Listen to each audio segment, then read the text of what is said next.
cities. That'll be just like in Chicago. The White Sox will always be in the shadow of the Cubs. That's just the way it is. It's a tough. Those two cities especially, you know. Well, 2016, they finally got their wish at least. Yes, correct. Where were you that night? 2016 when they lost to the Royals. I was watching that game. No, when they won the World Series. I don't know where I was at when that happened. That was 3 years ago. I'm not sure where I was at, Louis, at that time. Yeah, the Mets. That was in 2015 with the Mets and the Royals, and boy, both have gone downhill since then. Oh my goodness. Yes. Yeah, yes, correct. Yeah, the Royals they were one of those teams that, you know, they couldn't afford those big free agents, and now they have with their small market team, like the Rays are here in Tampa, or St. Pete, however you want to call it. They can't hold on to big time guys because they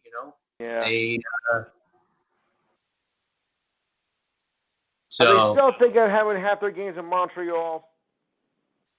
That they supposedly, Lewis, from what I understand, Sternberg met with the mayor of St. Pete and for 30 minutes, and nothing was leaked out of the meeting about it. So I'm not sure what was talked about. They said that the split city was not talked about, but I find that BS because why would you be meeting with the mayor of St. Pete to talk about anything but the Rays moving or staying in the city? So no. Yeah, no.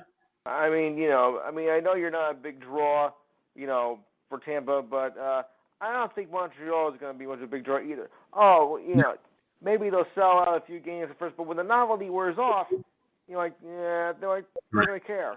They'll go from, we had 35,000 people at this game, and today we have 35. Yeah, correct. All right, maybe 350. You correct. Get the idea. Yep. I'm dealing in round numbers. I do that. Correct. Yeah. Don't forget, Brayden, if you ever get a chance on a Saturday, you're welcome to call my show. Yeah, I gotta do that, Louis. I should be home this weekend.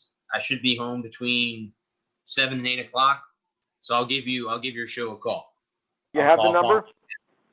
Go ahead and give it to me because I think I lost it from the previous time. Go ahead. Boy, I thought I was better trying to remember things like that. Okay. The number is 712-775-7035. The PIN number, 410-173. And, of course, most of all, don't forget the pound sign after that. Otherwise, you got nothing. Yes, sir. I will remember the pound key. I always remember to hit the pound key over here, too. Yeah. Because a lot of people are thinking, why did I get through? Did you press the pound key, people? No. Well, and I want to say, too, I call into Kevin's show on Monday nights. I didn't get a chance this past week because I had something come up, but it tells you and prompts you to push pound. Yes. It tells you in the prompt to push pound. If you don't push pound, then you won't get onto the host. So if you don't press pound, we'll pound you. Exactly. Yep. Ooh, yeah. All right, Bray. I know you got the rest of the show to do, so carry on. Good luck. Thank you, Louis, very much. Thank you for joining me once again. You got it. All right, man. So, guys, I'm sorry about that. I had trying to do this in both, but I want to say hi to everybody that's on Facebook Live. Looks like, let's see. Somebody was asking me about which Jaguars defensive end were you talking about? The one that's holding out. I don't know who that is. Yep, that is, guys. I'm not up to date on all of the people that are holding out. I know I did see, speaking of the Jaguars, I did see Jalen Ramsey show up in a Brinks truck to training camp. I don't know if you guys were able to catch that. What's up, Adam? What's up, Rich and Jesse and Danny and Ralph and all you guys that are on Facebook Live? Thanks for coming on. That was Louis. He joins my show every week. So I wanted to kind of get to talking to him. And I apologize if I'm ignoring you guys. I really am. Apologize. But, let me go ahead and dive into that about the athlete thing. We were talking about the athletes dying young, and it's really scary, guys, that these young people are dying. Can it be prevented? Absolutely. I think coaches and doctors need to be a little bit more aware of what's going on to keep these kids, from dying. I mean, it's just a scary thing to say. I don't know, how else to say that. Let me see something here. Let me find out. Because now, Rich, you got me looking up that player. Oh, okay. Why is he gonna hold? Well, you never know. With them again, we were just talking about that these guys hold out. They're trying to get more money. I mean, again, I think this all started last year with Le'Veon Bell. If you guys remember correctly, he held out the whole year, and now he's in a New York Jets uniform. But he's a 4-year defensive end. Contract has placed on the Jaguars reserve did not report list. Okay, so he has been Inagwe. Okay, so he has not reported. And like I said, guys, will they pay him? If it comes down to it, Jacksonville, I guess it depends, guys, on the team. Depends on the team and what's going on with that. So, Rich, I mean, honestly, I don't really know if they will pay him or not. That's a very, very good question. Very good question. I don't really know. I guess if they feel that they need him, then yes, they probably will pay him to come back to camp. Again, I don't understand why these guys sign contracts and then they don't. Then they decide that they're not going to show up to camp. That's beyond me. But is there anything else? Let me see. Is there anything else I missed?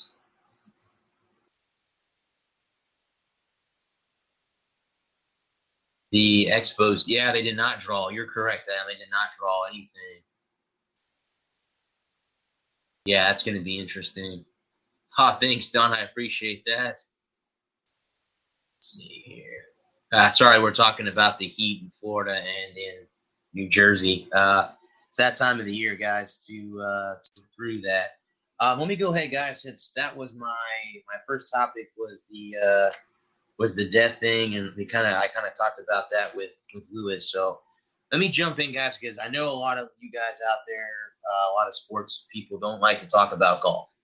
And as I've repeated a bunch of times on this show, I am a golfer myself, so I'm going to talk about it now. The final major happened just this past weekend, but I'm going to talk about it because it happened to be that a fellow countryman named Shane Lowry won the Open Championship. Guys, was in Royal Portrush in Ireland, Northern Ireland. I better say Northern Ireland because they're different.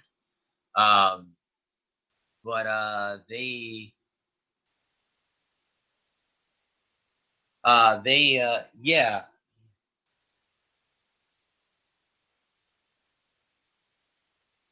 He's had the most sacks. Yeah, well, then obviously he will be important.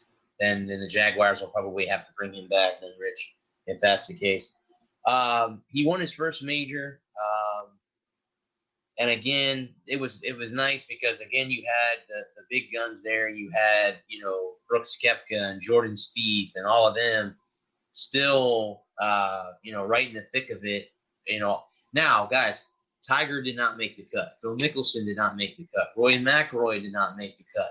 None of those three made the cut. So, again, it was kind of one of those off things that you have that, again, a lot of people don't watch golf when Tiger's not playing.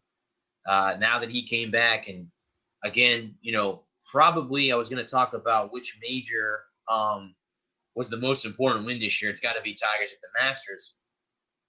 Has to be. That was huge at his age, but he did say afterwards that it took a lot out of it. He didn't crack. Yeah, so Tiger didn't make the cut, but I would say his win at the Masters was very important for the game of golf. It got a lot of people back into watching it. So we'll have to see the rest of the year if he somehow gets back and wins again. I don't know if you guys heard. I wrote an article earlier this week about through NGSC about Xander Schauffele being told by the RNA that his driver was illegal at the Open Championship. His was not the only club that failed. It was not the only one that failed.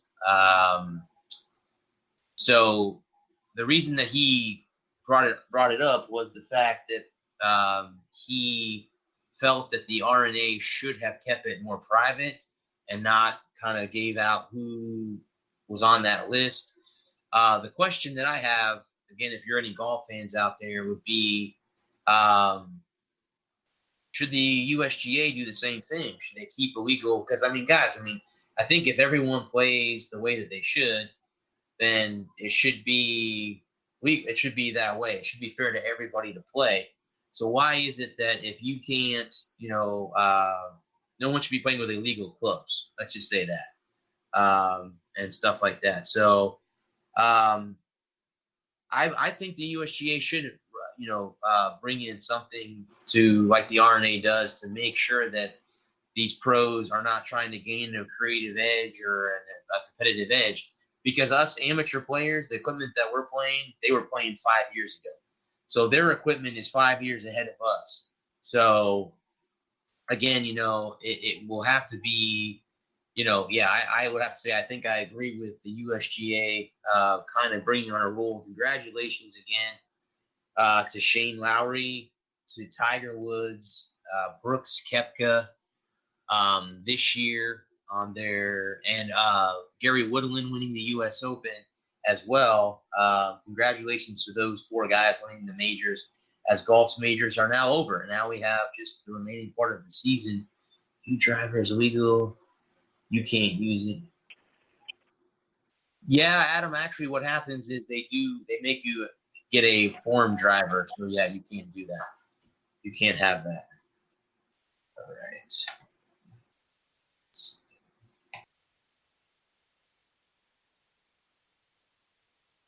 Is this Kevin? Yeah, what's going on, man? I finally got in. Yes, sir. How are you, sir? I'm doing good. How are you? I'm good. Thank you. So, what you talking about tonight, man? Well, I have again. Sorry I missed your show. I got busy Monday night, and then I realized it was like 8:30, and I'm like, yeah, nah. I usually call in earlier, and I came home. I was tired. I'm like, nah, I don't want to go on there. So I do apologize for missing out this week. No problem, man. Family first. Yes, sir. If you're tired, you're tired. When you're tired, you're tired. You know what I'm saying? And that's understandable. So I'm cool with it. There's no problem. Cool. But I know that you wanted to talk about U.S. Open over in Ireland, and I had a couple of questions for you pertaining to that. Okay. Now I just listening to some analysts talk, and they were saying that they didn't think Tiger Woods was going to do well over there, and I was like, well, what's the difference between over there and over here? So I started listening to them, and it's like, well, the problem over there is that the weather changes, and it's cold one day, warm another day, could be raining one day, and they saying with his knees and his back, and I was like, I can relate to that. I know what it feels like. With my knees, I can tell when it's about to rain or something because of my knees and my back. I get back spasms from being in the military and my knees being in the military, so I kind of can relate to that. But it was funny because they were saying if it's a perfect day, Tiger Woods always got a chance. But when Correct. the weather's bad, he doesn't have a chance. And I went back and I went back and I was looking at some information. I was like, wow. I said they are so true about it because when he doesn't do well, a lot of it has to do with the weather. And I was like, wow, that's really that really made sense to me. I was like, because when you get older, your body doesn't react like it should. But I didn't really get a chance to watch the golf match because of other things that's going on. But one thing I'm glad is that